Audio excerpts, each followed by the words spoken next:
جادو کی ڈیفرنٹ اقسام ہوتی ہیں، ڈیفرنٹ کلرز کے ہوتے ہیں، کالا ہوتا ہے، سرخ ہوتا ہے اور مختلف کلرز کا ہوتا ہے۔ جو کالا جادو ہے اس کا تعلق دراصل شیطانی چیزوں سے ہے، اور شیطانی چیزوں کا تعلق کالی دنیا سے ہے۔ ہانڈی کا عمل ہے، اس ہانڈی کے اندر کیا چیز پکائی جاتی ہے؟ ہاتھ پاؤں کے ناخن ڈالے جاتے ہیں، سوئی مار کے اس کا خون کا قطرہ ڈالا جاتا ہے، لعاب ڈالا جاتا ہے، بغلوں کی میل ڈالی جاتی ہے۔ روحیں یہ ہماری دنیا میں بھی آ سکتی ہیں؟ ہر روح جب گھر چھوڑ کے جاتی ہے، یعنی کوئی بندہ فوت ہو جاتا ہے جمعرات کی مغرب کے بعد، وہ روح اپنے دروازے کے باہر آ کے آوازیں دیتی ہے۔ خواب کی تعبیر کے لیے لوگ ڈیفرنٹ لوگوں کے پاس جاتے ہیں۔ ہر فرد خواب کی تعبیر نہ دے اور ہر فرد سے خواب کی تعبیر نہ لے، بعض اوقات جو بول دیتا ہے وہ ہو جاتا ہے۔ کیا جنات اور انسان کی شادی ہو سکتی ہے؟ اور اگر ہو جائے تو ان کی اولاد انسانی شکل میں ہوگی یا جنات کی شکل میں ہوگی؟ میرے پاس چند واقعات ایسے آئے ہیں کہ جنات سے شادی ہوئی، اس کی اولاد ہے، اولاد جن ہے۔ اونٹ کی ہڈی کو گھر میں رکھنا چاہیے، اس سے برکت ہوتی ہے۔ اونٹ کی ہڈی 100% علاج ہے جادو کا، جنات کا، نظر بد کا، دیمک کا، گھر سے کیڑے مکوڑے دوسروں چیزوں کو ختم کرنے کا۔ جیب میں ہڈی اونٹ کی ہو اور اس پہ اصحاب کہف کے نام لکھے ہوئے ہوں، بہت طاقت، بہت برکت، بہت رحمت۔ میں نے بہت سی چیزوں کے لفظوں میں سمو دی ہے۔ حمل کے دوران خواتین شیطانی قوتوں سے خود کو اور آنے والے بچے کو کیسے محفوظ رکھا جائے؟ چاند گرہن اور سورج گرہن کا خواتین حاملہ احتیاط نہیں کرتی۔ جو حاملہ ہر نماز کے بعد کے 70 دفعہ یا متینوں پڑھے گی، اللہ بیٹے دے گا، دوسرا اولاد خوبصورت ہوگی۔ کچھ کپل ایسے بھی ہوتے ہیں کہ سالوں سال گزر جاتے ہیں شادی کے، طلاق تک نوبت آ جاتی ہے، صرف اس وجہ سے کہ اولاد نہیں ہو رہی۔ جس بندے کی اولاد تعویذ کی وجہ سے، جادو کی وجہ سے، کالے لوگ، کالے روگ یا کوئی بیماری کی وجہ سے اولاد نہیں ہو رہی، 129 بار سورۃ کوثر صبح شام 129 دن پڑھے۔ ناظرین، آج ہمارے ساتھ موجود ہیں شیخ الوظائف حکیم طارق محمود چغتائی صاحب، جن سے ہم جانیں گے کہ کالے جادو کی حقیقت کیا ہے، کالا جادو کتنی اقسام کا ہوتا ہے، صحت مند رہنے کے لیے کون سے وظائف کا ورد کرنا ضروری ہے، نیک روح اور بدروحوں کا کیا کانسیپٹ ہے، اور حاملہ خواتین کو حمل کے دوران کن باتوں کا خیال رکھنا چاہیے۔ اس کے علاوہ اور بھی بہت کچھ ہم ان سے جانیں گے، تو پوڈ کاسٹ کو اینڈ تک ضرور دیکھیں۔ السلام علیکم حضرت، کیسے ہیں آپ؟ وعلیکم السلام، بہت کرم، رحمت۔ سر، آج ہم بات کریں گے مختلف موضوعات پر، جن میں سے سب سے پہلے ہم بات کریں گے جادو کے حوالے سے۔ سر، لوگوں میں ایک مسکنسیپشن ہے کہ جادو کی ڈیفرنٹ اقسام ہوتی ہیں، ڈیفرنٹ کلرز کے ہوتے ہیں، کوئی کہتا ہے کالا ہوتا ہے، سرخ ہوتا ہے اور مختلف کلرز کا ہوتا ہے۔ کیا اس میں کوئی صداقت ہے یا جادو صرف ایک ہی قسم کا ہوتا ہے؟ وہ جادو جس کا تعلق شیطانی چیزوں سے ہے، شیطانی نظام سے ہے، منتروں سے ہے، اس کو عمومی طور پہ کالا کہا جاتا ہے۔ کالے سے مراد یہ ہے کہ ہر شیطان کی دنیا اندھیرا ہے اور اندھیرا کالا ہوتا ہے، بالکل ٹھیک۔ اور جو کالا جادو نہیں ہے اس کا تعلق کچھ ایسے نظام سے ہے جس میں شیطانی چیزیں نہیں ہیں۔ دیکھیں، قرآن پاک میں سورۃ بقرہ کی آیت نمبر 102 میں ہاروت ماروت کا قصہ ہے۔ بالکل، یہ دو فرشتے آئے تھے جو انسانوں کی آزمائش کے لیے، وہ کچھ چیزیں دیتے تھے، کہتے تھے دیکھو یہ کرو گے تو یہ ہو جائے گا، پر کرنا نہیں ہے، کیونکہ اللہ نے دنیا کو آزمائش کی جگہ بنایا۔ تنبیہ کرتے تھے ساتھ۔ ٹھیک، تو یہ جادو جو کالا جادو ہے اس کا تعلق دراصل شیطانی چیزوں سے ہے، اور شیطانی چیزوں کا تعلق کالی دنیا سے ہے، بالکل کالے نظام سے ہے، اس لیے اس کو کالا جادو کہتے ہیں۔ بالکل ٹھیک ہے سر۔ ڈفرینٹ قسم کی ایک ہوتی ہے اسرائیلی جادو کہتے ہیں، قبالہ جادو کہتے ہیں، تو اس کی کیا سچائی ہے کہ یہ اس میں کوئی فرق بھی ہوتا ہے یا جادو صرف یہ ایک ہی قسم کا ہے؟ یہودی جس جادو کو مانتے ہیں یا جس جادو کی مشق کرتے ہیں یا جس جادو کے ذریعے اپنا نظام چلاتے ہیں اس کو قبالہ کہتے ہیں۔ یہ ایک پرانا لفظ ہے، قبالہ کوئی آج کا لفظ نہیں ہے، صحیح، اور یہ جادو کا نظام بھی بہت پرانا ہے اور بہت قدیمی ہے۔ بہت قدیم۔ اس لیے یہودوں کی ترتیب کے مطابق جو جادو کا انداز ہے اس کو ہم کتابوں میں لکھنے میں پڑھنے میں قبالہ کہتے ہیں۔ ٹھیک ہے سر، ایک اور چیز ہے جادو کے ریلیٹڈ ہی کہ ہم دیکھتے ہیں کہ ایک ہانڈی کا عمل ہے کہ جو جنات ہیں یا شیطانی قوتیں ہیں اس کو ہانڈی کے عمل کے اندر ان قوتوں کو جلا دیا جاتا ہے۔ تو سر سوال یہ کہ یہ واقعی کوئی عمل ہوتا ہے جس سے یہ کیا جاتا ہے؟ نمبر 2 کہ اس ہانڈی کے اندر کیا چیز پکائی جاتی ہے، کیا کوئی دالیں ڈالی جاتی ہیں یا کوئی نمک ڈالا جاتا ہے، اس کے بارے میں بتائیے گا۔ سب سے پہلے تو یہ ہے کہ چونکہ جادو کا نظام اور عملیات کا، تعویذات کا، وظائف کا نظام یہ صدیوں سے ہے. بالکل. ہمارا چونکہ مطالعہ اس شعبے میں کمزور ہے اور ناواقفیت ہے، اس کا نقصان دو طرح سے ہوا. ایک تو ہمیں اعتراض کا موقع ملا اپنی ناواقفیت کی وجہ سے.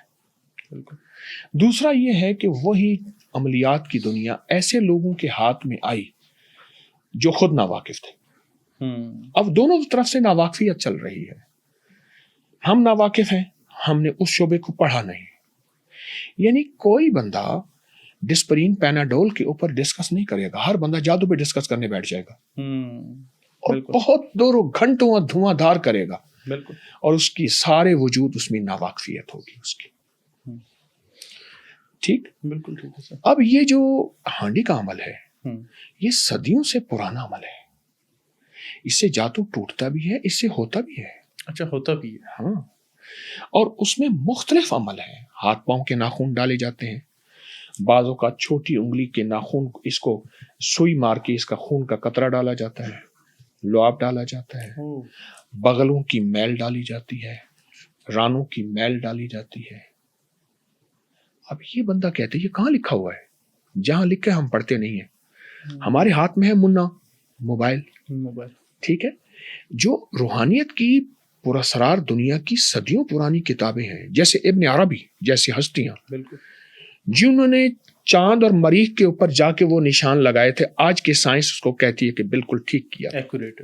بالکل ایسے بالکل ایسے بڑی بڑی ہستیوں نے کتابوں میں لکھا ہے. تو ہانڈی میں مونگ بھی ڈالے جاتے ہیں. بعض عملیات کی دنیا میں اس میں سوئیاں بھی ہیں، بعض عطر بھی ہیں، بعض بال بھی ہیں. تو یہ ایک پورا نظام ہے، ایک پوری سائنس ہے. پوری سائنس. تو ہم ہر سائنس کا بندہ اپنے شعبے کے اوپر گفتگو کرے، ہر بندہ اس پہ گفتگو کرے گا تو اس کا ایک خطرہ ہے. اور بڑا خطرناک جو میرے سامنے آیا ہے وہ یہ آیا ہے کہ لوگ بعض اوقات کچھ روحوں کے بارے میں، نیک جنات کے بارے میں ایسی بات منہ سے نکال جاتے ہیں. ان کا انتقام میں نے آنکھوں سے دیکھا ہے. کہاں ہے جھوٹ ہے، دھوکہ ہے، یہ کہاں لکھا ہوا ہے؟ انگریز مریخ اور چاند پہ پہنچ گیا اور ہم ابھی تک یہیں پھر رہے ہیں. ایک بندہ کہنے لگا ڈگ ڈگی سے نچا رہے ہیں. اچھا، وہ بندہ باتیں کر رہا ہوتا ہے، اس میں اس کی ناواقفیت ہوتی ہے. بعض مخلص بھی ہوتے ہیں، اخلاص خلوص کی بنیاد پہ کہ لوگوں کو ہم دھوکے سے بچائیں، لیکن خود دھوکہ کھا جاتے ہیں. اچھا، میں نے اپنی اپری کی سائٹ پہ اب تک 1183-84 سے زیادہ لنکس اور بکس ڈالی ہیں، کٹھی کی ہیں گوروں کی. اچھا. کہ جادو پہ، جنات پہ، نظر بد پہ، پراسرار دنیا پہ، کہ گورا ہم سے زیادہ کتنا مانتا ہے. اب تک جمع کر رہا ہوں. اپری کی سائٹ پہ آپ جائیں اور صرف ایک چیز لکھیں، جادوئی لائبریری، بس آپ کو ساری لنک کھول کے سامنے آ جائے. تو یہ چیزیں حقیقت ہے. اگر مجھ جیسے پیر اس کو دکانداری نہ بنائے، اس میں بھی شامل ہوں، تو حقیقت تو ہے. ہم دکانداری بنائیں. ولی خان کے سارے نظریات سے مجھے ضروری نہیں اتفاق ہو. میں ہر پارٹی، ہر سیاستدان کا احترام کرتا ہوں. اس نے کہا تھا کہ پیر وہ ہونا چاہیے جو خود پہلے معاشی نظام جس کا مضبوط ہو، اس کی نظر تمہاری جیبوں پہ نہیں جائے گی. میرے لیے ہر پارٹی، ہر شخص قابل احترام ہے. میرے پاس مسالک، مذاہب سب آتے ہیں. اچھا سر، روحوں کے حوالے سے آپ نے ذکر کیا تو میں پوچھنا یہ چاہوں گا کہ ایک کانسیپٹ ہمارے ہاں یہ بھی پایا جاتا ہے کہ ایک نیک روح ہوتی ہے، بدروح ہوتی ہے، بھٹکنے والی روحیں ہوتی ہیں. تو جہاں تک میرا علم ہے کہ جب انسان فوت ہو جاتا ہے، مر جاتا ہے، تو عالم ارواح میں انسان کی روح چلی جاتی ہے. تو یہ بھٹکنے والی روح اور بدروح کون سی ہوتی ہیں اور اس کی کیا سچائی ہے؟ اگر کوئی شخص روحوں کی دنیا میں جانا چاہتا ہے، میں اس کو 2 کتابیں کہوں گا ضرور پڑھے. اور یہ مارکیٹ میں عموماً میسر ہے بالکل آسانی سے. علامہ جلال الدین سیوطی رحمۃ اللہ علیہ کی کتاب نور الصدور فی کشف القبور، یہ کتاب، اور ایک کتاب الروح. خود کتاب الروح ہے. روحوں پہ پوری کتاب ہے، روحوں کا پورا علم ہے.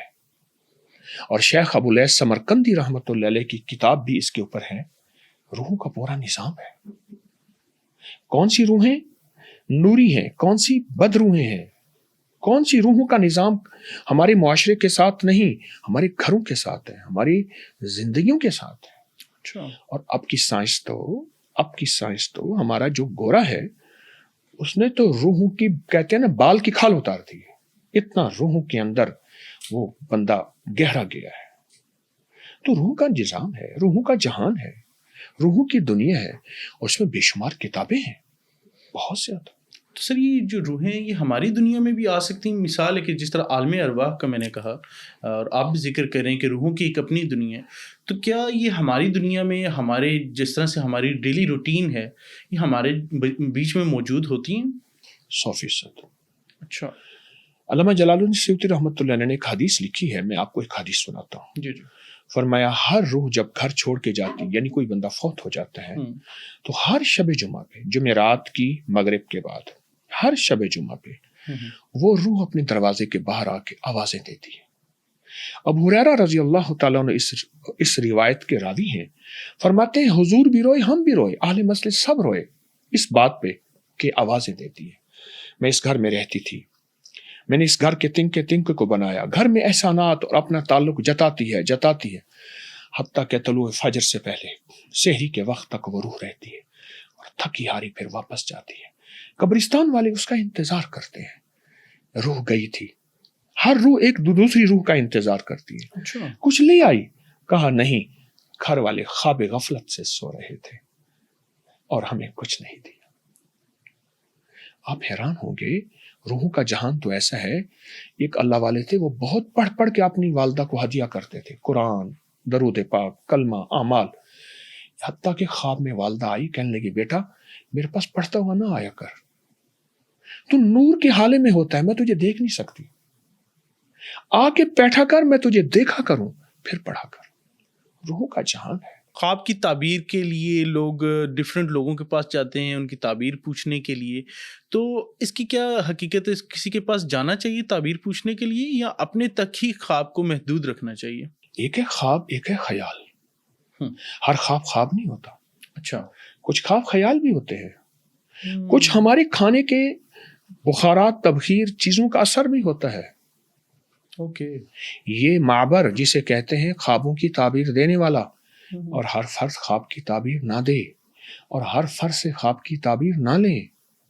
بعض اوقات جو بول دیتا ہے وہ ہو جاتا ہے, اور یہ مستند کتابوں میں لکھا ہے. میں بصرہ میں گیا, ابن سیرین رحمۃ اللہ علیہ خوابوں کی تعبیر کے امام تھے, اور ان سے بڑے امام حضرت امام جعفر صادق سلام اللہ رضوان اللہ خوابوں کی تعبیر کے امام تھے. بے شک. یہ ان کی باتیں عرض کر رہا ہوں کہ خوابوں کا تعلق ہے, حقیقت ہے, لیکن کیا ہر خواب ہے یا کچھ خواب خیال بھی ہے؟ ایک خواب کی تعبیر بتاتا ہوں. ابن سیرین رحمۃ اللہ علیہ کے پاس ایک بندہ آیا, کہنے لگا کہ میری چارپائی ہے, اس کے نیچے میں نے خواب دیکھا, آ گئے, اور میں بھاگ جلدی کر, کھود نیچے خزانہ ہے. ایک اور بندہ آیا, اس نے کہا میں نے دیکھا ہے میری چارپائی کے نیچے, آ گئے, کہا اس طرف بیٹھ جا. خاموشی سے کان میں کہا اپنے خادم کو, شہر کے کوتوال کو بلا کے لے آ, یہ چور ہے اور ان کو مطلوب ہے, اور وہ بلا کے لے آیا. واقعی ایسا تھا. خواب تو ایک ہے, تعبیر دینے والے کو اللہ نے جو شرح صدر کیا اس دل کی دنیا کو, وہ اس لیے ہر بندہ خواب کی تعبیر نہ دے اور ہر بندے سے نہ پوچھے. اور سر یہ ہوتا ہے کہ خواب میں اگر آپ ڈفرینٹ اقسام کے جانور اگر دیکھیں, مثال کے طور پہ سانپ دیکھ لیا ہے یا پھر کبوتر دیکھ لیا ہے, اب دونوں کی طبیعت ڈفرینٹ ہے. سانپ کیونکہ ڈستا ہے اور کبوتر یہ کہ اڑتا ہے, وہ مطلب ہے کہ کسی کو نقصان نہیں پہنچاتا ہے سچ. تو ڈفرینٹ جانوروں کو دیکھنا, اس کی کیا تعبیر ہو سکتی ہے؟ میں تو کہوں گا آپ بھی تعبیر نہ دیں, کہ آپ نے خود تعبیر دے دی. ہاں بات تو ٹھیک ہے, صحیح بات. ابھی تو یہی عرض کیا تھا. جی. دیکھیے سانپ ڈستا ہے, لیکن یہی سانپ بہت سے صحت مند بیماریوں کا علاج بھی تو ہے. سانپ کی زہر سے آج کی میڈیکل سائنس کیا کہتی ہے؟ بالکل بالکل بالکل. میں پھر عرض کروں گا آپ کی خدمت میں سر کہ ہر خواب کی تعبیر وہ نہیں جو ظاہر ہے. ہر خواب کی, ایک بات بتاؤ, ہارون رشید کی بیوی تھی زبید, اس نے خواب دیکھا کہ ساری دنیا میرے ساتھ برائی کر